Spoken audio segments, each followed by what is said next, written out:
You know, it's a perfect combo between being a beauty and a beast. And understanding I can separate the two. And knowing who I am in the ring is just an animal. The drama surrounding Alycia, the Baumgardner, was never something that arrived suddenly or conveniently packaged for mass appeal. It grew slowly, quietly, and violently, shaped by pressure long before recognition ever followed. She was born into Detroit's unforgiving atmosphere, a city that does not reward softness and does not tolerate hesitation. Detroit builds people differently. It does not ask who you want to be. It demands proof of who you are. From the earliest moments of her life in boxing, Baumgardner learned that survival meant more than talent. Walking into gyms as a child, often the only girl surrounded by boys who did not believe she belonged. My earliest memory of boxing is being an 8-year-old walking into a gym. The only girl, plenty of boys, and just looking around and saying, okay, well, I'm here. Let's get started. She learned to exist inside discomfort. There were no shortcuts, no sympathy, no applause. There was only repetition, pain, and the quiet understanding that if she wanted to be taken seriously, she would have to force the issue with her fists. Her appearance became a contradiction people could not process. She was small, composed, graceful even, but when she threw punches, they landed with a violence that silenced rooms. It confused opponents and audiences alike. Beauty was never something she used to distract. It was something she learned to separate from the animal she became once the bell rang. In those early years, her career moved forward without noise. Small venues, long drives, fights that ended quickly and left no highlight reels behind. She was sharpening instincts, not chasing attention. And then came the moment that every fighter eventually faces, the loss that exposes the distance between promise and mastery. She was dragged into a grinding, suffocating fight against an opponent who refused to give space, refused to allow rhythm, refused to be impressed. That night ended with defeat, but it did not end with doubt. It ended with clarity. She did not walk away broken. She walked away obsessed. Something shifted. The loss became a scar she carried not as weakness, but as a reminder of what was still missing. That obsession defined everything that followed. The year after that loss was not about revenge alone, it was about reconstruction. Her style became tighter. Her patience grew sharper. Each fight became a controlled demolition, a chance to correct what had failed before. She stopped fighting to prove she belonged and started fighting to impose her will. She has to be in the ring with somebody like me, and I'm definitely going to shelter and punish her every round. When her breakthrough opportunity finally arrived against a champion the world already loved, the shift was immediate and irreversible. One punch changed everything. A perfectly timed right hand landed clean, decisive, final. The champion froze, the referee stepped in, and the crowd witnessed something undeniable. That moment did more than win belts. It shattered narratives. It announced that this division had a new axis, and everything would now rotate around her.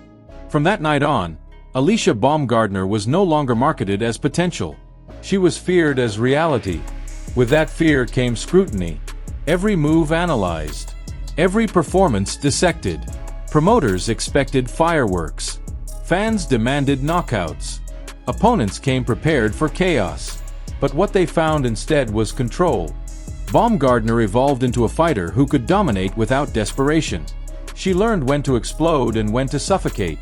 She could dismantle veterans over 10 rounds without panic, turning fights into lessons rather than spectacles. Against pressure fighters, she used angles and timing. Against technicians, she disrupted rhythm with sudden violence. Each defense added credibility, but it was her willingness to face the best that defined her reign. Unification was not a marketing goal. It was a necessity. Against elite challengers with Olympic pedigrees and pristine fundamentals, she refused to be boxed into anyone else's pace. You just know that I'm gonna beat you Saturday night. That's all you gotta worry about. And I'm gonna hurt you. I'm gonna break your nose. You better beat me up, Roland. Girl, I am. Trust. No, stop. you stop. No, you stop. You stop. You stop. She created damage in flashes, moments that shifted momentum and confidence instantly.